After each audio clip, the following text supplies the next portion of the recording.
안녕하세요. 우리가 매일 뭔가를 배우잖아요. 근데 그럴 때 우리 뇌 속에서는 대체 무슨 일이 일어나는 걸까요? 자, 오늘은 우리가 어떻게 배우는지 그 비밀을 파헤쳐 볼 거예요. 핵심 이론 세 가지를 알아볼 건데 다들 준비되셨죠? 본격적으로 시작하기 전에 이거 한번 생각해 보죠. 왜 어떤 건 진짜 금방 배우는데 어떤 건 아무리 붙잡고 있어도 머리에 안 들어올까요? 이상하죠? 바로 이 질문의 답을 찾아서 교육심리학의 핵심 이론 세 가지 속으로 한번 쑥 들어가 보겠습니다. 자, 첫 번째는 바로 행동주의입니다. 이건 뭐냐면 사람 마음속 그 복잡한 건 일단 제쳐두고 눈에 보이는 행동에만 딱 집중하는 거예요. 말 그대로 바깥에서 안을 들여다보는 관점이죠. 모든 학습 이론의 진짜 기본, 출발점이라고 생각하시면 돼요. 행동주의의 핵심, 이거 생각보다 엄청 간단해요. 학습? 그거 그냥 외부 자극에 대한 반응일 뿐이다. 이거예요. 이 관점에서 보면 우리 마음은 뭐랄까, 속을 전혀 알 수 없는 블랙박스 같은 거죠. 자판기에 동전 넣으면 자극, 음료수 나오는 반응, 것처럼 뭐가 들어가서 뭐가 나왔는지만 중요하지 그 안에서 기계가 어떻게 돌아가는지는 전혀 관심 없는 거예요. 자, 이 개념을 진짜 확실하게 보여주는 아주 유명한 실험이 있습니다. 다들 들어보셨을 거예요. 바로 파블로프의 개 실험. 이 간단해 보이는 실험이 어떻게 행동주의의 핵심을 딱 집어냈는지 한번 단계별로 뜯어보죠. 자, 맨 처음엔 이렇습니다. 개는 당연히 밥을 보면 침을 흘리죠. 이건 뭐 본능이니까요. 근데 종소리? 아무 관심 없어요. 그런데 이제 파블로프가 밥 줄 때마다 딸랑 종을 같이 올리기 시작한 거예요. 계속 반복하니까 개가 머릿속에서 종소리 이퀄 밥 이렇게 둘을 딱 연결시키는 거죠. 그리고 마침내 정말 놀라운 일이 벌어집니다. 이젠 밥 없이 종소리만 딸랑 울려도 개가 침을 줄줄 흘리는 거예요. 와, 아무 의미 없던 종소리가 이제 밥을 예고하는 신호가 되어버린 거죠. 자, 행동주의에 또 한 명의 거물이 있습니다. 바로 B.F. 스키너. 이 사람은 여기서 한 걸음 더 나아가요. 그가 뭐라고 했냐면 행동의 결과가 그 행동이 다시 일어날 확률에 영향을 미친다. 생각해보면 너무 당연한 말 아닌가요? 우리가 어떤 행동을 했는데 막 칭찬을 받았어요. 그럼 그 행동 또 하고 싶잖아요. 반대로 혼났으면 다시는 안 하려고 하겠죠.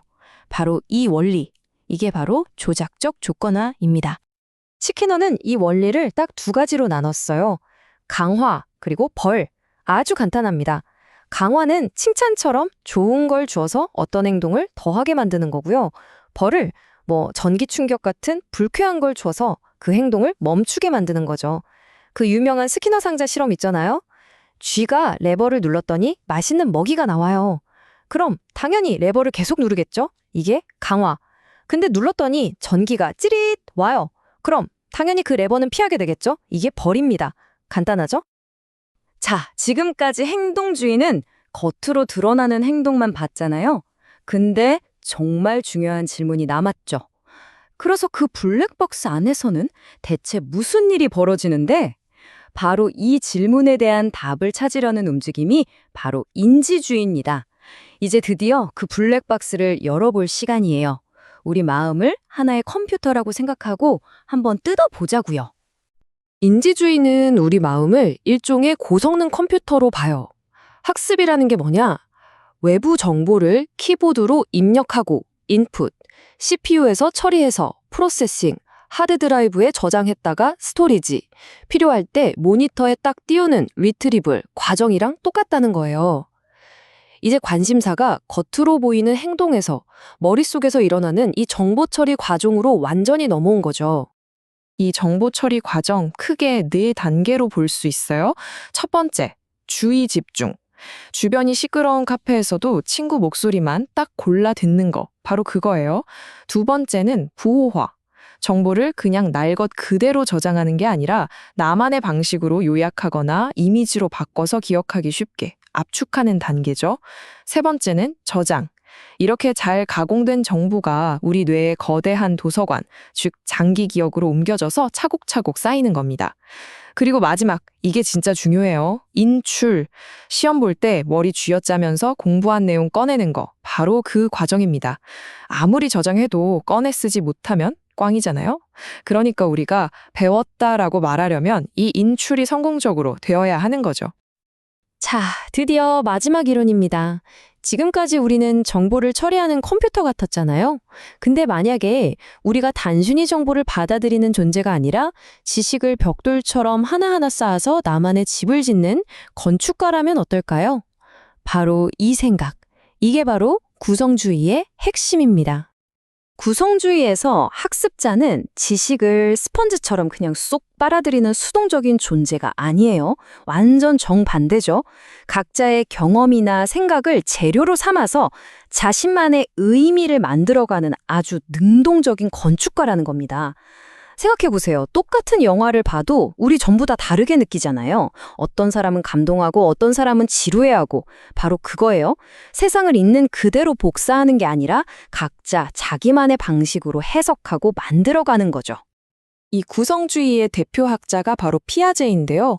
이분은 우리가 나이를 먹으면서 세상을 이해하는 틀 자체가 바뀐다고 봤어요. 아기 때는 어때요? 일단 입에 넣고 보고, 만져보고, 온몸으로 세상을 배우죠. 그러다 좀 크면 언어를 배우면서 상상의 나래를 펼치고, 초등학생쯤 되면 이제 눈에 보이는 것들에 대해서는 꽤 논리적으로 생각할 수 있게 돼요. 그리고 마침내 청소년기가 되면 사랑, 정의, 이런 눈에 보이지 않는 추상적인 개념까지 생각할 수 있게 되는 것처럼 우리의 생각하는 방식은 계속해서 업그레이드 되는 거죠. 구성주의의 또 다른 거장, 비고츠키는 근접 발달 영역, 영어로는 ZPD라는 정말 재밌는 개념을 이야기했어요. 이거 딱 자전거 처음 배울 때 생각하면 쉬워요. 혼자 타라고 하면 바로 넘어지죠. 근데 아빠가 뒤에서 살짝만 잡아주면 하면서 타게 되잖아요. 바로 그 지점, 혼자서는 안 되지만 누군가의 약간의 도움만 있으면 해낼 수 있는 그 마법 같은 공간. 그게 바로 근접 발달 영역입니다. 여기서 핵심은 뭘까요? 바로 학습은 절대 혼자 하는 게 아니라는 겁니다. 이 ZPD라는 개념은 다른 사람과의 상호작용이 정말 중요하다는 걸 보여주는 거예요. 선생님이나 친구가 옆에서 도와주는 걸 비계 설정, 영어로 스캐폴딩이라고 하는데요. 이게 마치 공사장에서 건물을 높이 지을 수 있게 임시 발판을 설치해주는 것과 같아요. 이 발판이 있기 때문에 우리는 혼자 힘으로는 절대 닿을 수 없었던 더 높은 곳으로 점프할 수 있게 되는 거죠. 자, 지금까지 행동주의, 인지주의, 구성주의 이렇게 세 가지 큰 이론을 다 살펴봤네요. 그럼 이런 이론들 그냥 머리로만 알고 끝? 아니죠. 이걸 현실에서 어떻게 써먹을 수 있을까요? 여기서 제일 중요한 건 이 세 이론이 내가 맞아, 네가 틀렸어 하고 싸우는 게 아니라는 거예요. 오히려 상황에 맞게 딱딱 꺼내 쓸 수 있는 우리만의 강력한 학습 도구 상자라고 생각하시면 됩니다. 자, 여기 표를 한번 보세요. 한눈에 정리가 되죠? 예를 들어 좋은 습관을 만들고 싶을 땐 칭찬 같은 행동주의적인 보상이 아주 효과적일 수 있고요. 복잡하고 어려운 내용을 공부할 땐 마인드맵 같은 인지주의 전략으로 머릿속에 착착 정리해야겠죠. 그리고 팀원들과 머리 맞대고 새로운 아이디어를 내야 할 땐 당연히 서로 토론하고 협력하는 구성주의 방식이 최고일 겁니다. 결론은 이겁니다. 최고의 학습 환경은 이 세 가지 중에 하나만 고집하는 게 아니라 이 모든 걸 지혜롭게 섞어 쓰는 데서 나온다는 거죠. 학습하는 사람, 배우는 내용, 그리고 목표에 따라서 이 도구 상자에서 가장 적절한 도구를 꺼냈을 때 우리는 비로소 우리의 잠재력을 100% 발휘하면서 성장할 수 있는 겁니다. 자, 이제 진짜 마지막으로 여러분께 질문 하나 던지면서 마무리할게요. 요즘 AI다 뭐다 해서 기술이 학습의 개념 자체를 완전히 바꾸고 있잖아요. 이렇게 급변하는 미래 사회에서는 오늘 우리가 배운 세 가지 이론 중에 과연 어떤 이론이 가장 중요해질 거라고 생각하세요? 여러분의 생각을 한번 들어보고 싶네요.